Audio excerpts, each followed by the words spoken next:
Bienvenue Stop Invest, la chaîne des top d'investissement. Ici, on parle essentiellement d'entreprises de qualité. Avons-nous une opportunité d'investissement sur Booking Holding? Watchlist, c'est la question à laquelle on va essayer de répondre en se basant sur les états financiers de la compagnie. Je rappelle que ceci représente uniquement mon point de vue et non un conseil d'investissement. Et comme d'habitude, je me réserve le droit de me tromper. On a déjà eu à parler de cette compagnie-ci sur cette chaîne il y a très très longtemps.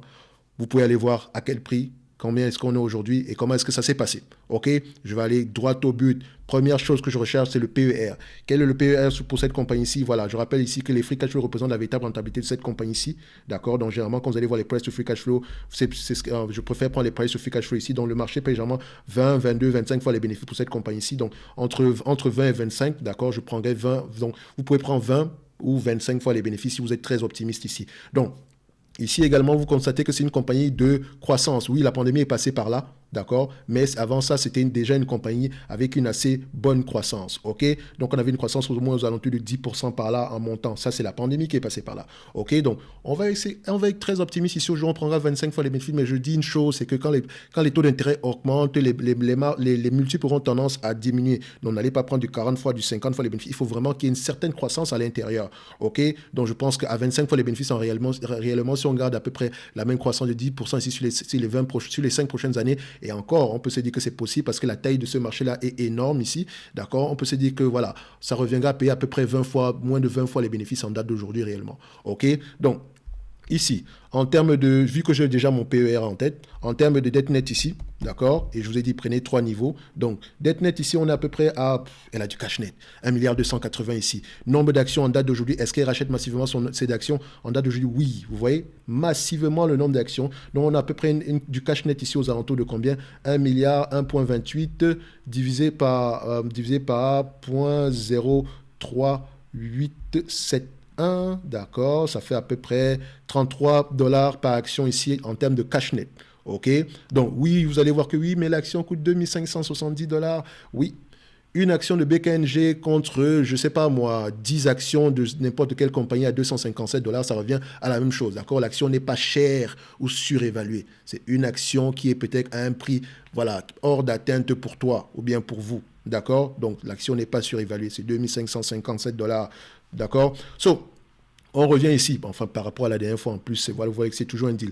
Donc vous revenez ici sur le Fast Graft, on va ceci, donc on va BKNG, excellente entreprise, à mettre dans la watchlist, je rappelle encore une fois.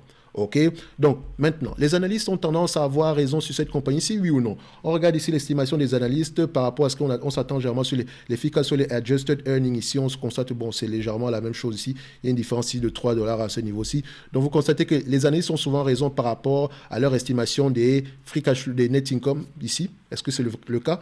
On va se dire oui, d'accord. La pandémie est passée par là, donc faites attention, remettez les choses dans leur contexte, ok? Donc c'est normal qu'elle ait perdu de l'argent. Enfin, c'est normal que les bénéfices nets aient été réduits ou bien l'estimation n'ait pas été atteinte. Enfin, l'estimation attendue ici ne soit pas réalisée, tout simplement parce que, voilà, on a eu un élément exceptionnel, donc la pandémie. Donc, ici, nous avons une compagnie, nous avons une compagnie qui s'attend à avoir à peu près des bénéfices nets aux alentours ici de 2025, de combien? À peu près de 184 dollars l'action. On va réfléchir bêtement. Je m'attends à 184 dollars l'action, d'accord, et je paye aujourd'hui 2545 dollars pour avoir le droit de bénéficier de ce 184 dollars l'action là. Quel est mon rendement sur coût d'acquisition? Mon rendement sur coût d'acquisition sera ici de 7%. Si l'entreprise vient me distribuer la totalité des 184 dollars ici, l'action en dividende, j'aurai un rendement de 7%. Et encore, il y a une certaine croissance derrière, ok? Et je vous rappelle que en date d'aujourd'hui, si on prend en considération le 184 dollars attendu d'ici 2026, d'accord, multiplié par 25 fois les bénéfices, moins la dette nette, on a du cash net, donc plus le 33 dollars ici par action de cash net, ça donne ici un prix aux alentours de 4634 dollars par rapport au prix actuel. Par rapport au prix actuel. Par rapport au prix actuel. Et vous pouvez aller vérifier, lisez vos rapports financiers. Je vous en ai parlé à 1700 dollars l'action. Et vous pouvez voir que l'enthousiasme était toujours là. On est rentré dans les détails. On a regardé à peu près pourquoi est-ce qu'on n'avait pas gagné de l'argent à cette période précédente. Pourquoi est-ce que la situation était en train de s'améliorer. Donc la dernière fois, on avait pris un moment pour aller dans les rapports financiers de cette compagnie. D'accord? Et à ce niveau-là, je pense qu'il y avait certaines personnes qui disaient, oui, mais le CCTDA, c'est trop élevé. Trop élevé. En date d'aujourd'hui, on a presque doublé.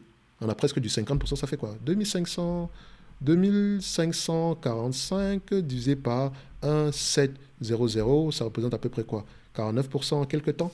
C'est une excellente entreprise. C'est une excellente entreprise.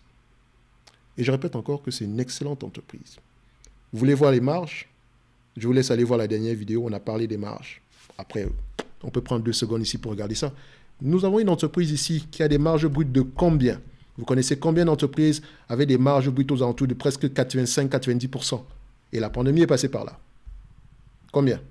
On va prendre les marges, prenons même les marges nettes ici, d'accord? Nous prenons les marges nettes ici et nous constatons que nous avons des marges de combien? En moyenne, avant la pandémie, on avait à peu près une vingtaine de pourcents. D'accord? Une vingtaine de pourcents. Donc, encore plus, on a des marges bien plus élevées que LVMH. D'accord? Pour ceux qui ne connaissent pas Booking Holding, tout ce qui compte, je pense que si vous avez déjà réservé un voyage à l'extérieur, c'est Booking Holding. Attention, ne la comparez pas à Expedia. Elles ne font pas la même chose de la même façon. C'est le même secteur d'activité, mais elles ne font pas la même chose de la même façon. Donc, quand vous allez regarder Expedia et vous attendre aux mêmes marges, faites très attention. Vous pouvez peut-être la comparer à un Airbnb à la limite. Et encore que je pense que Airbnb peut avoir le potentiel d'avoir ce niveau de marge-ci. OK? Donc, Booking Holdings, c'est une excellente entreprise à avoir en portefeuille. Aujourd'hui, je trouve que l'entreprise est toujours sous-évaluée. Toujours. Mais attention, ça ne vient pas gratuitement. Il y a également des compétiteurs. Et le compétiteur premier, c'est qui? Je vous laisse me dire en commentaire qui est le compétiteur premier de cette compagnie-ci. Laissez-moi les donner. Je vais voir vos réponses. Je suis sûr, et je vous l'ai déjà mentionné sur la vidéo précédente. Donc, n'oubliez pas, pour tous ceux qui veulent aller plus loin, le service Top Premium est toujours ouvert, d'accord, où vous pouvez avoir des analyses quantitatives à la demande. Donc, vous pouvez me demander d'analyser n'importe quelle entreprise, ainsi que recevoir ici le solde, mes notes d'analyse concernant 2 entreprises qui sont sous-évaluées. Peut-être qu'on va parler de Booking Holding, je ne sais pas. OK, donc je présente uniquement des entreprises qui pour moi ont des avantages concurrentiels et qui sont sous-évaluées en date d'aujourd'hui et facilement compréhensibles pour vous. Ça ne veut pas dire qu'on prend, on achète. Non, on lit les rapports financiers et on essaye de poser les bonnes questions. D'accord?